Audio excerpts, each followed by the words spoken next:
আসসালামু আলাইকুম। আশা করি সবাই ভালো আছেন, সুস্থ আছেন এবং সুস্থতার সাথে আপনাদের পড়াশোনা চালিয়ে যাচ্ছেন, সব কিছু ঠিকঠাক চলছে। এবং যখন এই ভিডিও দেখছেন তখনও আপনারা সবাই সুস্থ আছেন, ভালো আছেন, পড়াশোনার সাথে আছেন, জ্ঞানের সাথে আছেন, জানার সাথে আছেন। আমরা মূলত আমাদের এই ধারাবাহিক ক্লাসগুলোতে, মানে যে ধরনের এই ক্লাস বা সেশন, এই ধারাবাহিক ক্লাস বা সেশনগুলোতে বিভিন্ন প্রতিযোগিতামূলক পরীক্ষায়, সেটা অ্যাডমিশন পরীক্ষা হতে পারে, বিসিএস পরীক্ষা হতে পারে, সকল পরীক্ষায়, বিশেষ করে অ্যাডমিশনে, ঢাকা ইউনিভার্সিটি অ্যাডমিশন বা অন্যান্য বিশ্ববিদ্যালয় অ্যাডমিশনে যে টপিকগুলো থেকে সবচেয়ে বেশি প্রশ্ন আসে, সেই টপিকগুলো থেকে প্রশ্ন আসলে কিভাবে আসতে পারে, এই বিষয়গুলো নিয়ে আমরা আলোচনা করব। যেমন আমরা আজকে জানব যে জাতিপুঞ্জ, জাতিসংঘ এবং অন্যান্য আন্তর্জাতিক সংস্থা যেটা আছে, এই যে একটা টপিক জাতিপুঞ্জ, জাতিসংঘ এবং অন্যান্য আন্তর্জাতিক সংস্থা, এখান থেকে মূলত প্রশ্ন ঠিক কিভাবে আসতে পারে, কোন প্রশ্নগুলো হতে পারে এবং কোন প্রশ্নগুলো মূলত হয়ে থাকে। তাহলে আমরা যদি এই বিষয়টা জানতে পারি, তাহলে আমরা কিভাবে গুরুত্বপূর্ণ টপিকগুলো পড়ব বা গুরুত্বপূর্ণ টপিকে ঠিক কোন বিষয়গুলো বেশি গুরুত্বপূর্ণ, সে বিষয়টা সম্পর্কে আমাদের জানার সুযোগ তৈরি হবে এবং আমাদের আরও ভালো মতো বুঝে বুঝে পড়ার, ঠিক কতটুকু পড়লে আমরা কতটুকু আগাতে পারছি, এই বিষয়টা একটা সুযোগ তৈরি হবে। তাহলে আমরা শুরু করি। প্রথম যে প্রশ্নটা আছে আমরা দেখতে পাচ্ছি, সেই প্রশ্নটা কি? সেই প্রশ্নটা হচ্ছে, যে প্রতিষ্ঠান 3 বার শান্তিতে নোবেল পুরস্কার পেয়েছে। আচ্ছা, তাহলে এখানে কয়েকটা ব্যাপার আমাদেরকে একটু বুঝতে হবে। প্রথমটা হচ্ছে যে শান্তিতে নোবেল পাওয়া। তাহলে এই যে নোবেল পুরস্কার, এটা কিন্তু একটা খুবই প্রেস্টিজিয়াস বা খুবই সম্মানজনক একটা পুরস্কার, তাই না? পৃথিবীর সবচেয়ে বেশি সম্মানসূচক পুরস্কার বলে মনে করা হয় নোবেল পুরস্কারকে। এই যে আমাদের প্রধান উপদেষ্টা ডক্টর মোহাম্মদ ইউনূস এবং তার প্রতিষ্ঠিত ব্যাংক, প্রতিষ্ঠিত প্রতিষ্ঠান যেটা আমাদের গ্রামীণ ব্যাংক, সেটি নোবেল পুরস্কার পেয়েছিল শান্তিতে। ডক্টর মোহাম্মদ ইউনূস এখন সমস্ত বিশ্বে প্রশংসিত, নোবেল লরিয়েটরা সমস্ত বিশ্বে এরকম প্রশংসিত এবং সম্মানিত হয়ে থাকেন। তো একটা প্রতিষ্ঠান যারা শান্তিতে 3 বার, এবং এইটাই কিন্তু সবচেয়ে বেশিবার নোবেল পাওয়ার রেকর্ড, তাহলে এইটা কারা পেল? তো এই যে যে প্রতিষ্ঠানগুলো আছে এগুলোর সাথে একটু সংক্ষেপে পরিচয় করাই দিই। যে আইসিআরসি যেটা আছে, এটা হচ্ছে international committee of red cross, এবং ইউএনএইচসিআর হচ্ছে হাই কমিশনার ফর রিফিউজিস। এরা হচ্ছে শরণার্থী নিয়ে কাজ করে। হ্যাঁ, তার মানে এই যে পৃথিবীতে যারা উদ্বাস্তু হয় আর কি, হ্যাঁ, তাদেরকে নিয়ে মূলত কাজ করে। এটা হচ্ছে শিশু বিষয়ক প্রতিষ্ঠান বা শিশুদের তহবিল এরা তৈরি করে আর কি। আর এরা হচ্ছে এই আইসিআরসি যেটা, এরা হচ্ছে 3 বার এখন পর্যন্ত শান্তিতে নোবেল পেয়েছে। অপরদিকে এই যে হাই কমিশনার ফর রিফিউজিস যারা, এরাও কিন্তু শান্তিতে 2 বার নোবেল পেয়েছে। তাহলে আমরা দেখতে পাচ্ছি এই যে red cross, international committee of red cross যেটা, এটা পেয়েছে 3 বার শান্তিতে নোবেল, এবং ইউএনএইচসিআর বা হাই কমিশনার ফর রিফিউজিস এরা পেয়েছে শান্তিতে 2 বার নোবেল পুরস্কার। ঠিক আছে, তাহলে 5 বার নোবেল পুরস্কারের ঘটনা কিন্তু এইটাই ঘটছে। এছাড়া সংস্থা হিসাবে এখন পর্যন্ত সংস্থা হিসেবে নোবেল পেয়েছে 30টি সংস্থা। হ্যাঁ, মোট 30টি সংস্থা এখন পর্যন্ত নোবেল পেয়েছে। তার মধ্যে 3 বার, 5 বারই পেয়েছে শুধু এই 2টা সংস্থা। ঠিক আছে। আচ্ছা, এরপর আমরা দেখি 2022 সালে কোন দেশ জাতিসংঘের শান্তিরক্ষা মিশনের সভাপতি নির্বাচিত হয়।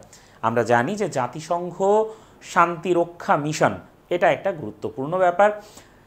জাতিসংঘের যে শান্তিরক্ষীরা আছে, সেই শান্তিরক্ষীরা বিভিন্ন দেশে যায়, যে দেশগুলোতে অশান্তি আছে, বিশেষ করে আফ্রিকা, ল্যাটিন আমেরিকার দেশগুলোতে, এবং সেখানে তারা শান্তি প্রতিষ্ঠা করার জন্য একত্রে কাজ করে থাকে।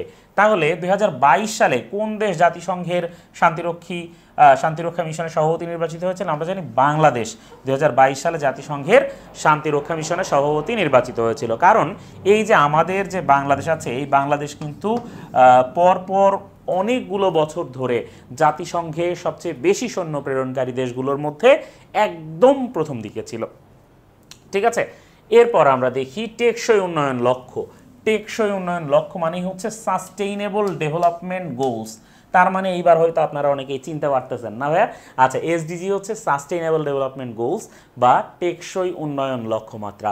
এর যে লক্ষ্যটি মানসম্মত শিক্ষা, তার মানে কোয়ালিটি এডুকেশন নিয়ে নিবিড়ভাবে আলোচনা করে, সেটা হচ্ছে এসডিজি 4 সাস্টেইনেবল ডেভেলপমেন্ট গোলসের যে 4 নাম্বার লক্ষ্যমাত্রা, সেই 4 নাম্বার লক্ষ্যমাত্রায় বলা হচ্ছে ensure quality education for all. তার মানে শুধু এডুকেশন না, কিন্তু ensure quality education for all, তার মানে সবার জন্য মানসম্মত শিক্ষা আমাদেরকে প্রোভাইড করতে হবে। আচ্ছা, এরপর দেখি এসডিজির কোন লক্ষ্যটি জেন্ডারের সাথে সম্পর্কিত। আচ্ছা, এই যে জেন্ডার ইকুইটির সাথে সম্পর্কিত বা জেন্ডার সমতার সাথে সম্পর্কিত হচ্ছে এসডিজি 5 নাম্বার যে লক্ষ্যমাত্রা এসডিজির, এই 5 নাম্বার লক্ষ্যমাত্রাটা হচ্ছে জেন্ডার সমতার সাথে বা জেন্ডার ইকুয়ালিটির সাথে সম্পর্কিত। পরের প্রশ্নে চলে যায়, সার্বজনীন মানবাধিকার ঘোষণা, তার মানে universal declaration of human rights, তার মানে HDR, universal declaration of human rights, সার্বজনীন মানবাধিকার ঘোষণা। হ্যাঁ, এই যে মানবাধিকার ঘোষণা, এরপর থেকে কিন্তু মানবাধিকার বিষয়টা জাতিসংঘের আলোচ্য সূচিতে অন্তর্ভুক্ত হলো, তাই না? মানবাধিকার বিষয়টা জাতিসংঘের আলোচ্য সূচিতে অন্তর্ভুক্ত হলো এই ঘটনার পর। কোন সালে জাতিসংঘের সাধারণ পরিষদে গৃহীত হয়? আমরা জানি 1948 সালে এই ইউডিএইচআর বা এই সার্বজনীন মানবাধিকার ঘোষণা, এই ব্যাপারটা দেয়া হয় 1948 সালে এই বিষয়টা। এবং ইউডিএইচআর এর খসড়া তৈরি করেছিলেন মানে মার্কিন যুক্তরাষ্ট্রের তৎকালীন ফার্স্ট লেডি, ঠিক আছে, মার্কিন যুক্তরাষ্ট্রের তৎকালীন ফার্স্ট লেডি। আচ্ছা, এরপর আমরা দেখি সিডাও সনদ। সিডাও মানে কি? সিডাও মানে হচ্ছে convention on elimination of all forms of discrimination against women.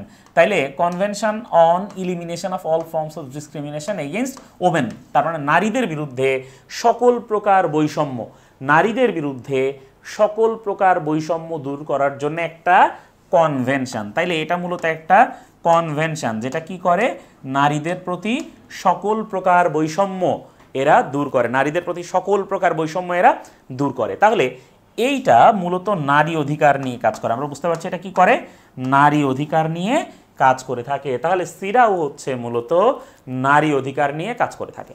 এরপর আমরা দেখি এমডিজি বা মিলেনিয়াম ডেভেলপমেন্ট গোলস। এই এমডিজি বা মিলেনিয়াম ডেভেলপমেন্ট গোলস বা সহস্রাব্দ উন্নয়ন লক্ষ্যমাত্রা, এইটা আসলে জিনিসটা কি? মূলত জাতিসংঘ গ্রহণ করা কতগুলো লক্ষ্যমাত্রা, যে লক্ষ্যমাত্রার মাধ্যমে পৃথিবীকে আরও সুন্দর করা যাবে, সেটা হচ্ছে এমডিজি, যেটা মিলেনিয়াম শীর্ষ সম্মেলনে নিউ ইয়র্কে 2000 সালে সেটা গ্রহণ করা হয়। কোন জায়গায়? নিউ ইয়র্ক শহরে, যুক্তরাষ্ট্রের নিউ ইয়র্ক শহর থেকে এটা গ্রহণ করা হয়। তাহলে এই মিলেনিয়াম ডেভেলপমেন্ট গোলস বা সহস্রাব্দ উন্নয়ন লক্ষ্যমাত্রা হচ্ছে 8টি, আর এসডিজির লক্ষ্যমাত্রা হচ্ছে 15টি, আর সুনির্দিষ্ট লক্ষ্যমাত্রা 169টি। আচ্ছা, এরপর দেখি 1945 সালে জাতিসংঘের সনদ। জাতিসংঘের সনদ মানে হচ্ছে ইউএন চার্টার, অনেক জায়গায় ইংরেজিতে লেখা থাকতে পারে, আপনারা বিভ্রান্ত হবেন না। এই যে ইউএন চার্টার বা জাতিসংঘের সনদ, এটা কোথায় স্বাক্ষরিত হয়েছিল? আমরা জানি জাতিসংঘের সনদ স্বাক্ষরিত হয়েছিল যুক্তরাষ্ট্রের সান ফ্রান্সিসকো শহরে। তাহলে যুক্তরাষ্ট্রের সান ফ্রান্সিসকো শহরে কি হয়েছিল? জাতিসংঘের সনদ স্বাক্ষরিত হয়েছিল। জাতিসংঘের প্রস্তাবক কে? আমরা জানি জাতিসংঘের মূল প্রস্তাবক হচ্ছেন ফ্রাঙ্কলিন ডি রুজভেল্ট, যাকে এফডিআর বলা হয়। তাহলে এই ফ্রাঙ্কলিন ডি রুজভেল্ট, এই যে রুজভেল্ট, তিনিই হচ্ছেন জাতিসংঘ গঠনের মূল প্রস্তাবক। এবং জাতিসংঘ গঠনের জন্য কিন্তু অনেকগুলো সম্মেলনের মধ্য দিয়ে জাতিসংঘ গঠনের প্রক্রিয়া আসতে হয়েছে। সেই সম্মেলনগুলো সবাই একটু মনোযোগ দিয়ে দেখে নেন, অনেক অনেক প্রশ্ন আসে এই জায়গা থেকে। এরপর দেখি কতটি দেশ জাতিসংঘ সনদের মূল স্বাক্ষরকারী, তার মানে একদম প্রাইমারিলি স্বাক্ষর করেছিল কয়টা দেশ? আমরা জানি মূলত স্বাক্ষর করেছিল 50টা দেশ, কিন্তু পোল্যান্ড পরে স্বাক্ষর করে মোট 51টা দেশ। এই 51টা দেশকেই মূল স্বাক্ষরকারী হিসেবে চিত্রিত করা হয়। তাহলে এই 51টা দেশকেই কি করা হয়? মূল স্বাক্ষরকারী হিসেবে চিত্রিত করা হয়, ঠিক আছে? জাতিসংঘ সনদের মূল স্বাক্ষরকারী হচ্ছে কয়টি দেশ? 51টি দেশ। এরপর আমরা দেখি জাতিসংঘের দাপ্তরিক ভাষা নয় কোনটি? কোনটি জাতিসংঘের দাপ্তরিক ভাষা নয়? আমরা জানি যে জাতিসংঘের অনেকগুলো দাপ্তরিক বা অফিসিয়াল ভাষা আছে, ঠিক আছে? জাতিসংঘের অনেকগুলো কি আছে? অফিসিয়াল ভাষা আছে। এই দাপ্তরিক ভাষার সংখ্যা হচ্ছে কয়টা? মোট 6টা। জাতিসংঘের মোট দাপ্তরিক ভাষা, জি, জাতিসংঘের মোট দাপ্তরিক ভাষা হচ্ছে কয়টা? 6টা। এই 6টা দাপ্তরিক ভাষার মধ্যে 1 নাম্বার, প্রথমটা হচ্ছে কোনটা? আরবি। তাহলে 1 নাম্বার হচ্ছে অ্যারাবিক, কারণ মুসলমানরা বা আফ্রিকান অনেকগুলো দেশ এই অ্যারাবিক ভাষায় কথা বলে। তাহলে প্রথমটা হচ্ছে অ্যারাবিক। 2 নাম্বার যেটা, সেটা হচ্ছে চাইনিজ, কারণ আমরা জানি যে পৃথিবীর সবচেয়ে বেশি লোক কথা বলে, মূলত মানে বেশি লোকের মাতৃভাষা হচ্ছে চীনা বা মান্দারিন ভাষা। তাহলে এই চাইনিজ হচ্ছে 2 নম্বরটা।